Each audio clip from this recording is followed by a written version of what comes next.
你感觉到了，不是吗？那是一种难以言语的胸中重压，一种并非来自肉体，而是源于灵魂的疲惫。它是你脑海中持续不断的白噪音，演每任何甘于走向的希望或喜悦的旋律。展望未来已成为一种徒劳的联系，就像凝视以度向上和向两侧无限延伸的晦涩昏凝土墙。为何要继续？这个问题不再什么远的哲学反思，而已成为唯一真正重要的问题，一种随着你心脏的每一次跳动而脉动的紧迫感。你看着镜子，认不出那个挥往你的人，只有一个疲惫的影子，一个在似乎永无止境的战争中忘记了为何而战的士兵。这种感觉不是软弱，不是懒惰，也不是性格上的缺陷，它是被复国中的负担裹久的时间，并且常常在完全沉默中最终导致的结果。你认可了他人的感受，贡献了你的肩膀、你的力量、你的精力，而现在，当你审视内心时，发现储备已完全枯竭。你周围的世界继续转动，带着他的要求、他的期望和他喧嚣的冷漠，而你所能感受到的，只是一种深刻而压倒性的、希望一切都能停下来的渴望。事实上，你并不相似，你拼命渴望的是让这份痛苦死去，而你的大脑，在一种扭曲的自我保护行为中，提出了最简单、最彻底的终结痛苦的解决方案。但这个解决方案是一种幻觉，是疲惫心灵的欺骗。真正的出路不是毁灭，而是中间。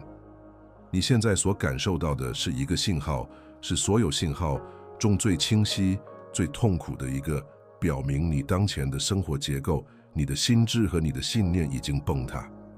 而在这些废墟之上，你能够并且将会建造一些无比坚固的东西。在这个视频中，我不会给你虚假的积极性或空洞的陈词滥调，我将交给你一份工程蓝图，一本基于古老智慧的用于你中间的使用手册。我将向你展示中心站起来的5大支柱，不是不顾这片废墟，而是正因为这片废墟。这不是一段在隧道尽头寻找光明的路程，这是一段在黑暗中成为光本身的旅程。如果你在这些话语中感受到了任何共鸣，要知道你并不孤单，这是我们的起点。做出第一个行动，订阅频道，以免错过这段旅程的后续步骤，并在评论中告诉我们，你正在从哪个城市或国家观看，宣告你的存在。这是拒绝在你自己的故事中银行的第一步。让我们开始吧。你现在需要的不是更多的希望，而是工具。当一个工程师发现一栋废弃的建筑时，他不会祈祷墙壁会自己重新竖起来，他会拿出蓝图，分析地基，并开始有条不紊的中间工作。我们将在这里使用的哲学4多个主义，不是一些用于在平静时刻引用的古老断语的集合，它是灵魂的工程学，它是一种心智技术，在战场上，在权力走廊里，在人类痛苦的深渊中锻造而成。它是一本危机状态下心智的操作手册，一套像钢铁和混凝土一样使用和坚固的原则。忘掉作为学术奢侈品的哲学，从今天起，它将是你最基本的工具箱。这是你需要做出的最关键的中心定位，是开启一切的视角转变。那种压倒性的放弃欲望，并非其表面所看起来的那样。它不是对中介的互换，它是你最深层存在的战后，一个晋级的拆除互换。你的灵魂在尖叫，你曾经的那个人，你所持有的信念，你用来生存的策略，他们已不再挂用，他们已成为一座监狱。因此，你感受到的那股黑暗能量并非死亡的欲望，而是一种对众生的绝望渴望。放弃是一种欺骗，是痛苦提供的懒惰解决方案。真正的解放，真正的力量，在于接受彻底中间的互换，并成为你新生活的建筑师。近2000年前，世界上最有权势的人，罗马皇帝马克·奥勒留，面临着瘟疫、无休止的战争和政治背叛，在绝对的混乱中，他没有崩溃，相反，他拿起笔为自己写作，试试锻造着这门灵魂工程学的原则。他谈到要建造一座内心的城堡，一个坚不可摧的精神堡垒，任何外部在难度无法侵犯。他教导我们，无论外面的世界多么漫目创意，有一个你拥有绝对住在圈的内在空间，中间就从这个空间开始。今天我们将在这座城堡里起下第一块砖，我们将使用支撑一位皇帝的同一分蓝图来让你重新站起来。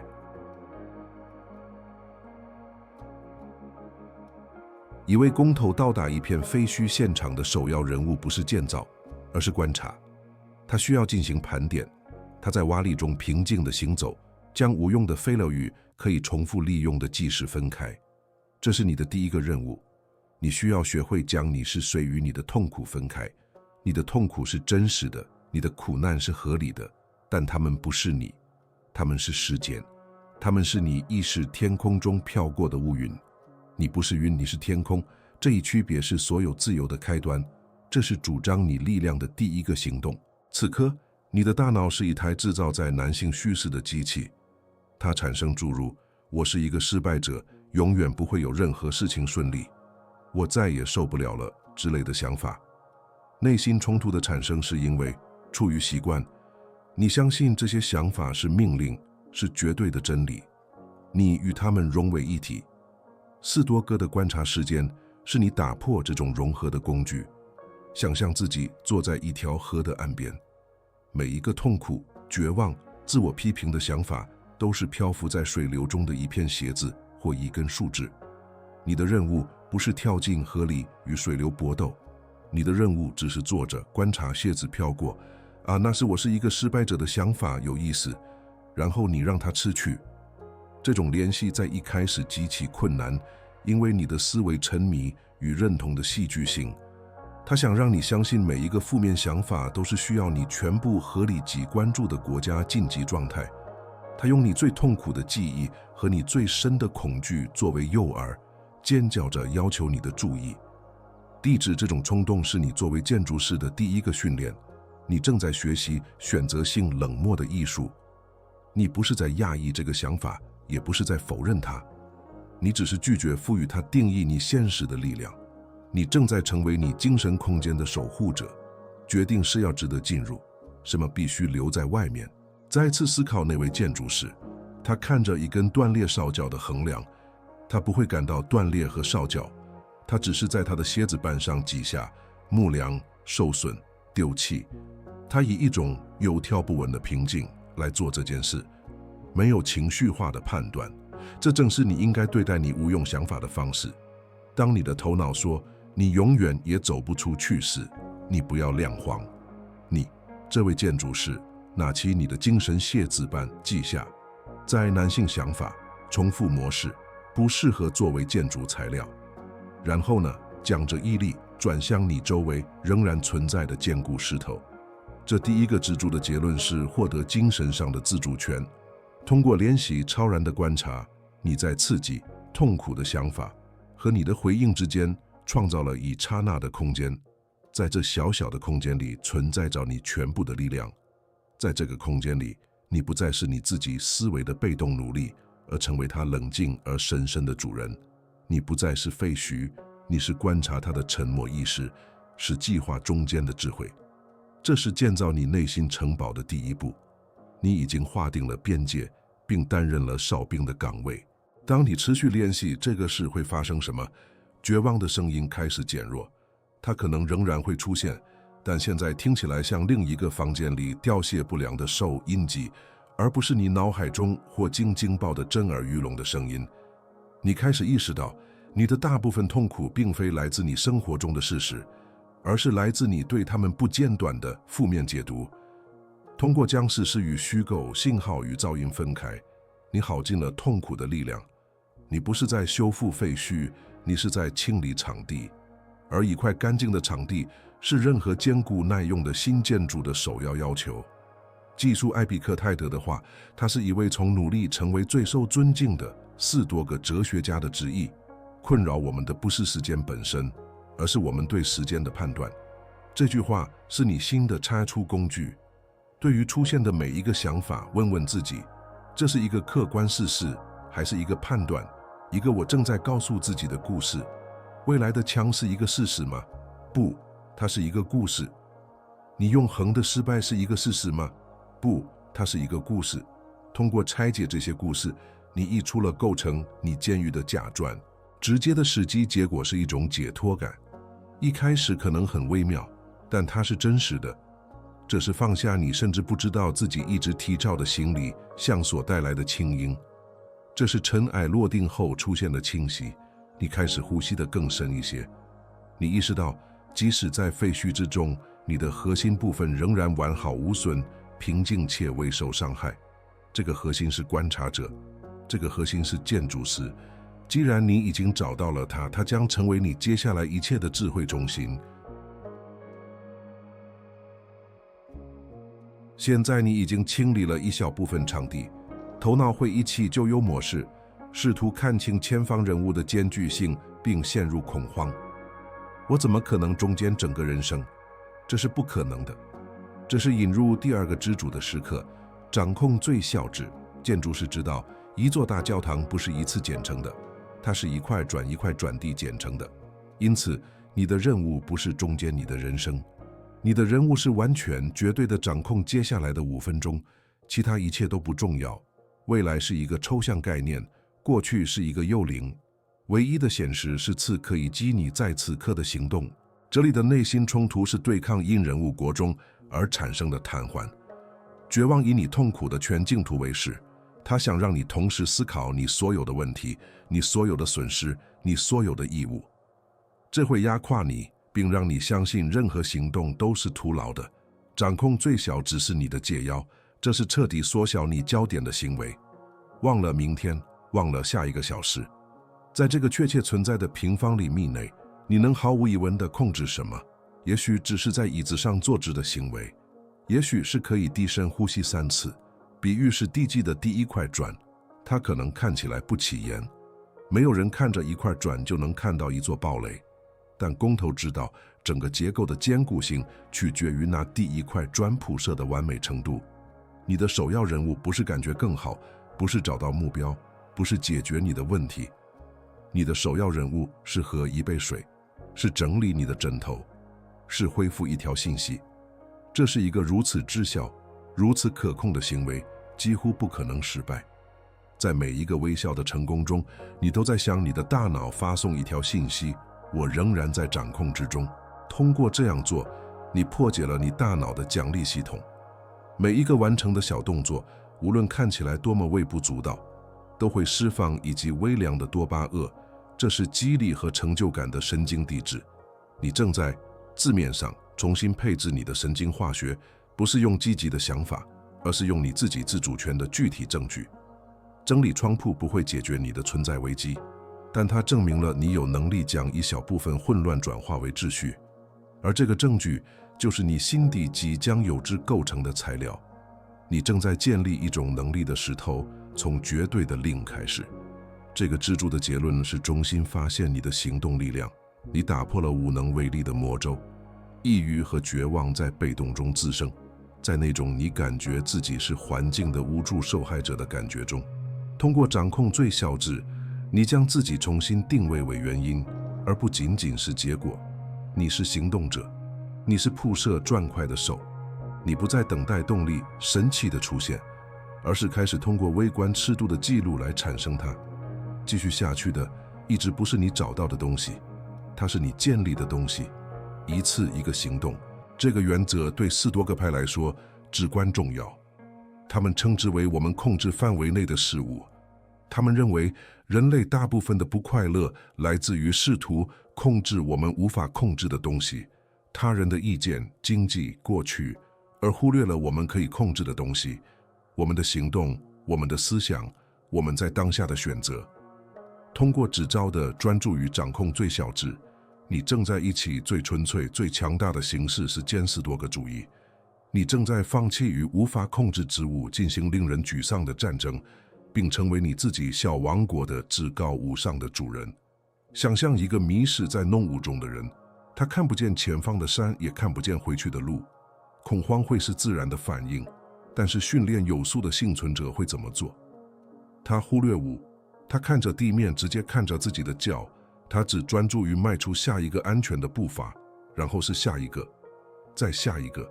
他不知道这条路会通向何方，但他知道，只要他在迈出安全的步伐，他就在移动。你现在就在这片浓雾中，停止试图看穿它，秩序低头，迈出下一个可控的步伐。你由此获得的力量是巨大的。你培养了一种不依赖于结果的平静，你的信心不再来自伟大的胜利，而是来自于你能够执行眼前任务的确定性。对未来的焦虑失去了它的力量，因为你不再生活在哪里，你被锚定在这里，在时间上唯一可能采取行动的点。你不再在荆地等待救援，你站在地基上，手里拿着一把挖刀，刚刚铺好了第一块砖，而这是一次巨大的胜利。随着场地的清理和地基第一批砖块的铺设，是时候梳理第一个保护结构了。这个结构就是目标。但在这里，绝望的大脑再次犯了一个错误，他寻求一个宏伟而崇高的人生目标，一个宇宙使命，而在找不到它时，他会更加崩溃。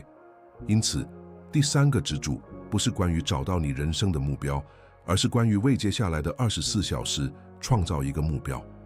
这是一个彻底的中心定位，将目标从一个压倒性的负担转变为一个轻便的日常工具。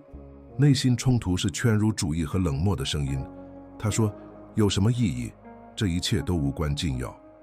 做这个小人物不会改变我的处境。”这个声音实上是事物去向混乱和惯性的自然趋势。你作为建筑师的工作是与这股力量做斗争，不是用一场宏大的演讲，而是用一个需要在太阳下山前完成的小任务。维克多·富兰克尔，精神病学家和纳粹大屠杀的幸存者，他的教诲是我们这里的指路明灯。他观察到，幸存下来的囚犯不一定是身体最强壮的，而是那些保持着未来目标感的人，即使那只是想希望能与亲人中风这样简单的事情。我们建筑师的比喻在演变，你在地基上随意铺了几块砖。现在，你的24小时目标是前垂线，是确保接下来砖块形成一面之墙的引导线，无论它有多小。你今天的目标可以非常简单：今天我要读完我书中的一章，或者今天我要确保我的宠物被喂养并带出去散步，或者今天我要恢复那封我一直拖延的重要电子邮件。这个目标成为你当天的背景性，它是你起床的理由。24小时目标的美妙之处在于它是可验证的。在一天结束时，你可以回顾并说：“我完成了我的任务。”这是你效能的无可辩驳的证明。你再一次正在建立一个积极的反馈循环。你设定一个意图，对其采取行动，并达到一个结果。这一任何积极肯定都无法比你的方式建立自信和自尊。你不是在告诉自己你是有能力的，你是在向自己证明你是有能力的。日复一日，一墙有一墙。这第一面墙是你地狱绝望之风的屏障，它给了你一些可以依靠的东西。这个支柱的结论是从被动的生存过渡到有益的存在。你不再被一天拖着走，对每一个负面想法和每一次冷漠的冲动做出反应。你开始航行。你有一个目的地，尽管它很谦逊。你有一个为什么来忍受你一天的如何。正如富兰克尔会说的，这个小的日常目标成为一个锚。当绝望的浪潮袭来时，而且他们回来，你不会被带到开阔的海域。你会有这个小人物可以抓住，一些在风暴中让你站稳脚跟的东西，把它想象成你每天早上与自己签订的一份合同。而我人生的建筑是，今天承诺完成这一个任务，所有其他事情都是次要的。我今天的主要焦点，我成功的衡量标准，将是这个目标的完成。这极大地简化了你的生活，减少了精神噪音，给了你一个清晰的决策标准。如果一个行动让你更接近你的24小时目标，你就去做；如果不是，你就忽略它。你正在变得无情的高效。这种时间教导你，目标不是神秘的发现，而是可以的选择。你不是找到它，你是颁布它。通过每天颁布一个新的目标，你正在锻炼你的意志肌肉，你正在训练自己成为一个设定目标并实现他们的人，无论他们有多小。随着时间的推移，墙壁变得更高。24小时的目标可以变成1周的目标、1个月的目标，但一切都是与决定赋予今天意义的决定。你获得的力量是意义的力量。没有意义的痛苦是压倒性的，单为目标服务的痛苦是可以忍受的，甚至可以是高尚的。通过赋予你的一天一个目标，你没有消除痛苦，但你将它置于余烬中。痛苦成为你为建造某物而付出的代价，它不再是随机的折磨，而成为建设的努力。你不再是你痛苦的囚犯，你是一个感受到工作疲劳的建设者，而这是一种完全不同的感觉。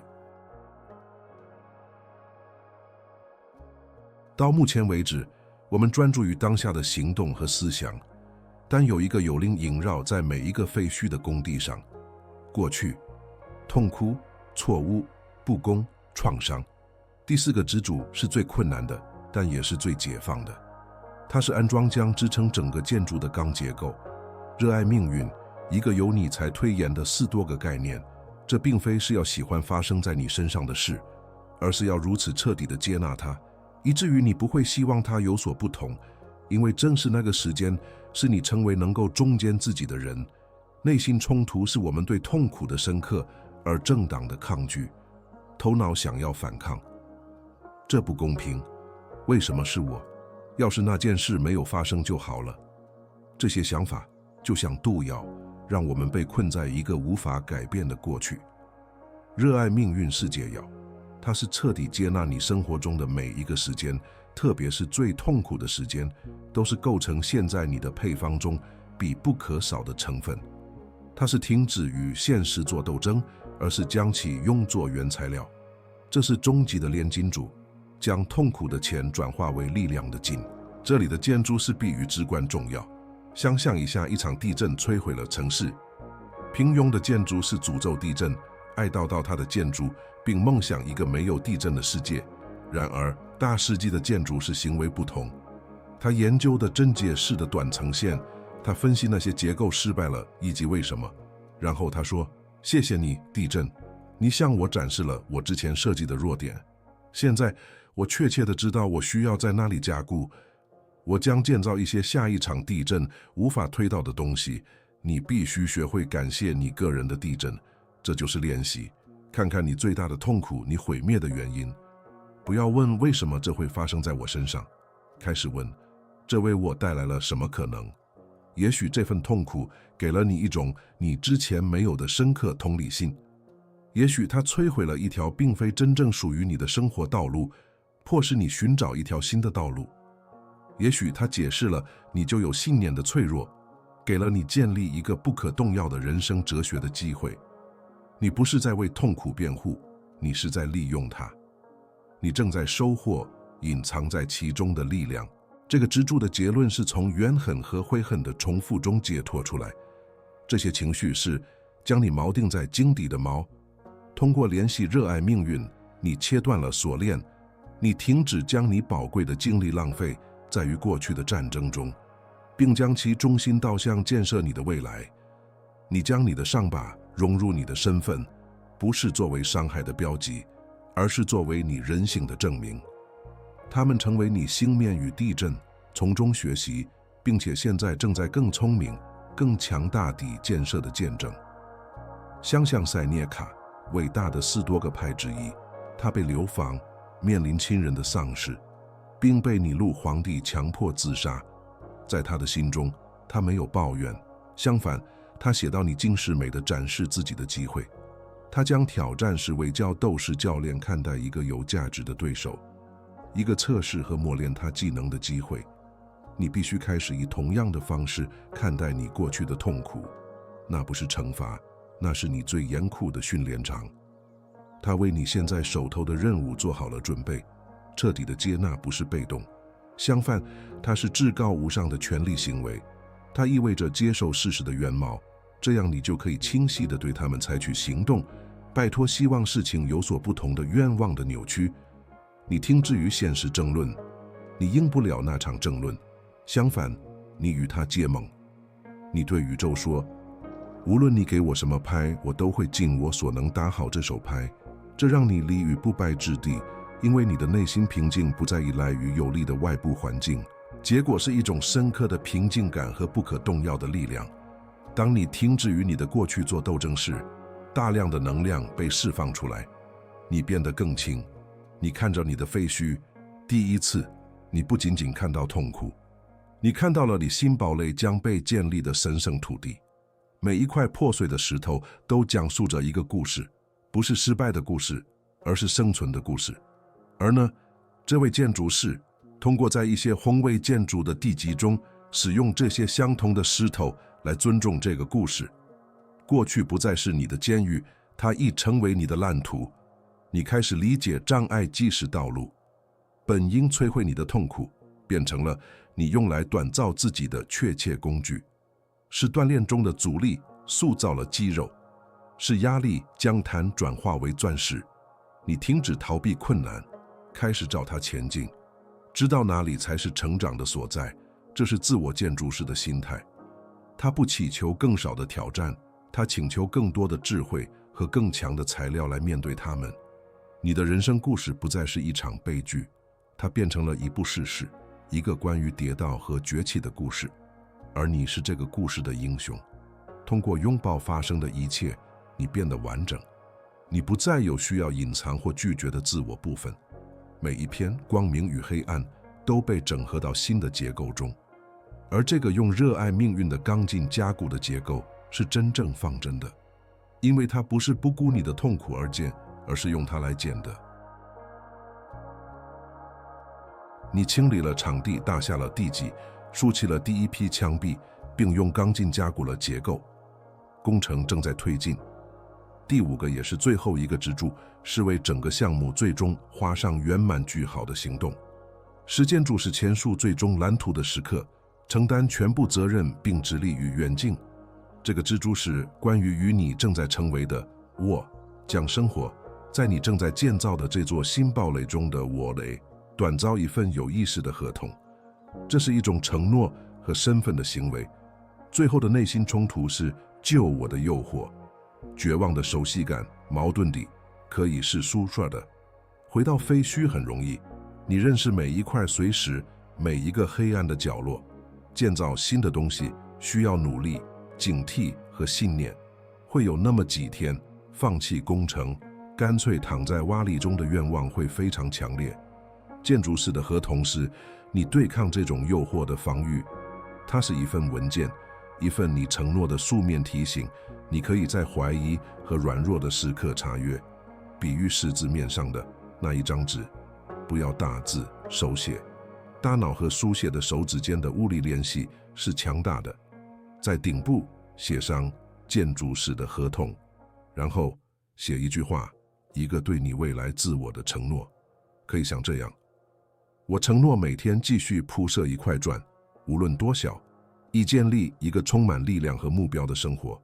或者，我承诺通过将过去的痛苦用作燃了，使自己变得不可动摇，以此来尊重它。或者简单的，我是建筑师，工程在继续。签署并注明此文件的日期，把它放在你每天都能看到的地方，在你的钱包里，于是的镜子上，你的笔记本的第1页。这不是一个积极思考的练习，这是一种神经变成行为。每当你读到这句话，你都在强化你正在建立的新身份。你提醒自己你的使命，你激活了建筑师的心态。你不再认同于痛苦，我是一个破碎的人，而是认同于过程，我是那个建造的人。这个支柱的结论是你新身份的结晶。你不再是试图感觉更好，你是建筑师。句号。这就是你现在的身份。你的日常行动掌控最小值24小时目标，只是这个新身份的自然表达。根据你的合同形式，不再是一场斗争，它成为你的天性。你已经内化了这个角色。你不再是扮演一个建设者，你已经成为了一个，而这改变了一切。这份合同使你从你感情的保证中独立的宣言。会有那么几天，你让人感觉这不像建造；会有那么几天，痛苦会叫得更像。在那些日子里，合同是你的法律，你的行动不是基于你的感觉，而是基于你是谁。你是建筑师，而建筑师无论风雨都会来上班。这种记录，这种对你承诺的忠诚，是保证堡垒讲完工的东西。这是一种深刻的自尊行为。你对自己说，我对未来的远景比我当下的卜卦更重要。我明天将成为的人的复制，取决于我今天的行动。你成为你自己的救世主，你自己的英雄。你停止等待别人来修复你，并完全拥有你的生活、你的废墟和你的中间。这是个人自主权的定峰。你在这里巩固的力量是政治的力量。做你说你会做的事，即使在没有人在看的时候，特别是在困难的时候，会建立起一根钢筋脊梁。你对自己说的话成为法律。当你对自己有这种程度的信任时，他人的意见和外部环境的波动对你的影响就会急剧减弱。你变得自给自足、自主。你的验证和力量的来源转移到你建造的城堡内部。记住，这座堡垒不是为了将你与世界隔驰，相反，它是一个安全的基地。你可以从那里以一种更强大、更明智、更有爱的方式与世界互动。当你不再害怕崩溃时，你可以更开放。当你治愈自己时，你成为仍在黑暗中密室的他人的灯塔。你的中间不是自私的行为，这是你能给予自己和你周围所有人的最伟大的礼物。合同已签署，蓝图已批准，工具在你手中。建筑师的身份是你的，你不再漂泊。你在一个工地上，你一生中最重要的项目，会有灰尘，会有噪音，会有精疲力尽的日子。但是第一次，这不是毁灭的混乱，这是创造的富有成效的混乱。随着每一块新砖的铺设，你不仅仅是在建造一个生活，你是在建造你自己。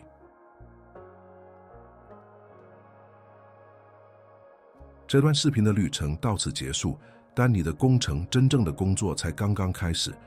你开始这一刻是感觉自己就是废墟本身，认同于你过去的灰尘和瓦砾。现在你明白了真相，你不是废墟，你是站在它上面的建筑师，手里拿着蓝图，身边放着工具。